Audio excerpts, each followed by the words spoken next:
So here we are in front of 1312 Palm Avenue in Hayward Park in San Mateo, and we actually just renovated this house, sold it with 15 offers for $153,000 over the asking price.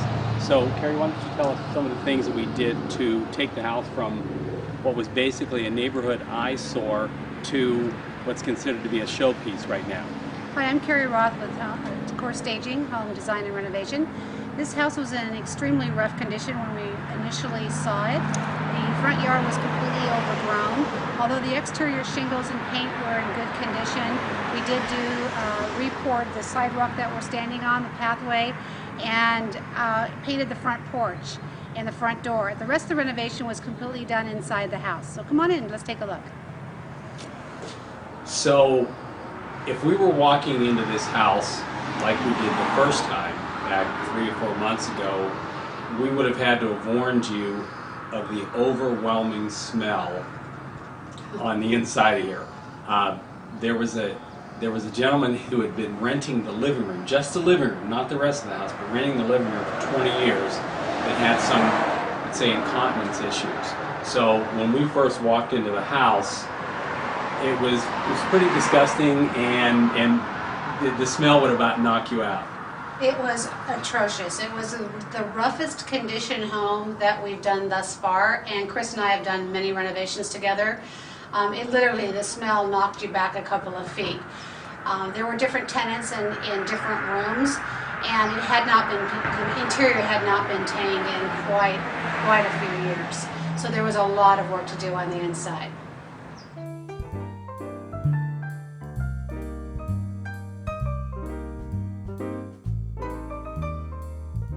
Okay, when we're hired to do the renovation, we set a budget with the owner, and then we decide where that budget's going to go and to which items are going to give the best return on investment.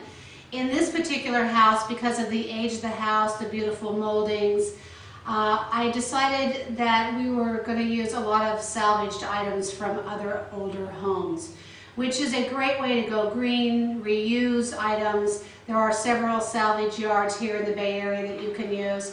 The mantle was one of the items that I used. This was a brick fireplace that we pretty much took away quite a bit of the brick and refaced it, starting with the mantle that I purchased at the salvage yard for, I think it was just about $100 for the heavy mantle. And then we tiled below and put a facade on top. We used the current electricals for the sconces. And then in this particular room, it was pretty much refinishing the floors, which were heavily damaged with urine, and then painted the room as well. So something I probably should add here is she mentioned about refinishing the floors. Well, with a urine damaged floor, you can't really refinish those areas. So we've got a flooring contractor, actually Nino's Hardwood Floors, that will take out the existing pieces, stitch in new, so that when you're done, you can't even tell the difference between a brand new floor and what we had before. So you would be surprised in the transformation on the hardwood floors here. Some of the general renovations we did in the home was the flooring and the lighting and the painting of the colors. In this hallway, the flooring was originally carpet. So we decided to do a little bit of an upgrade and continue the wood flooring from the dining room and the living room into the hallway.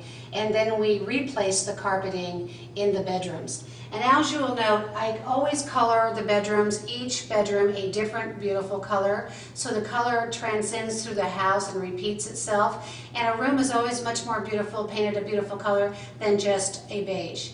The lighting was also redone, and in this particular case, using an Edison bulb and a more period lighting really went well with the style and the age of the home. On this side of the kitchen, this is where the refrigerator used to be. So this is another salvaged base cabinet that I got that had the same flat fronted drawer fronts as the existing cabinetry. Added the granite countertop, and now we have a nice counter and storage next to the stove.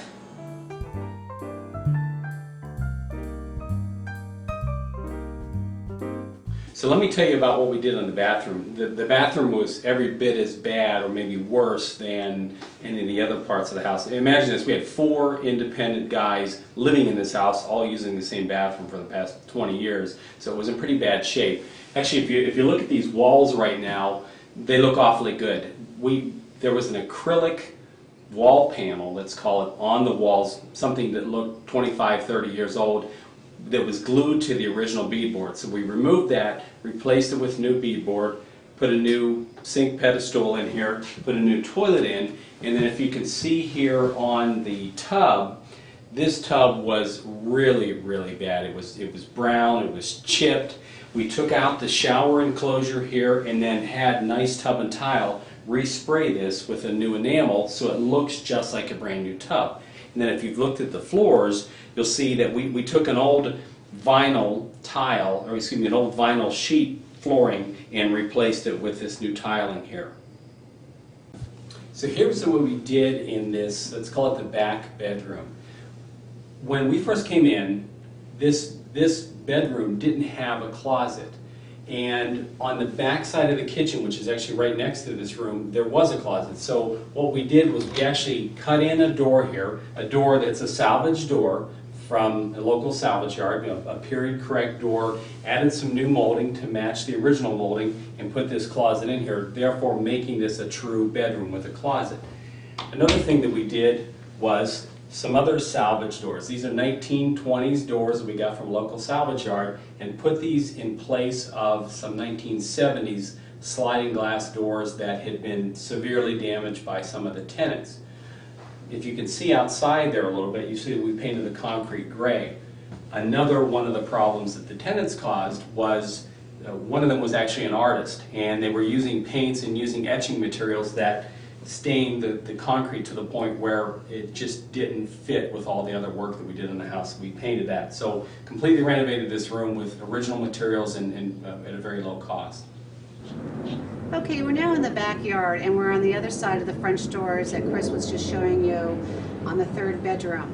When we replaced the aluminum slider that was there with the French doors that I got from the salvage yard, we had to close in the space because the sliders were much larger than the existing French doors. So we had to replace the shingles going all the way around the doorway, really trying to seamlessly blend that in. So it's very difficult to tell where we did add the shingles, and kept the integrity of the outside of the house. Again, as Chris mentioned, we did paint the concrete in the backyard, so it's all nice, clean, and fresh and ready for someone to move in.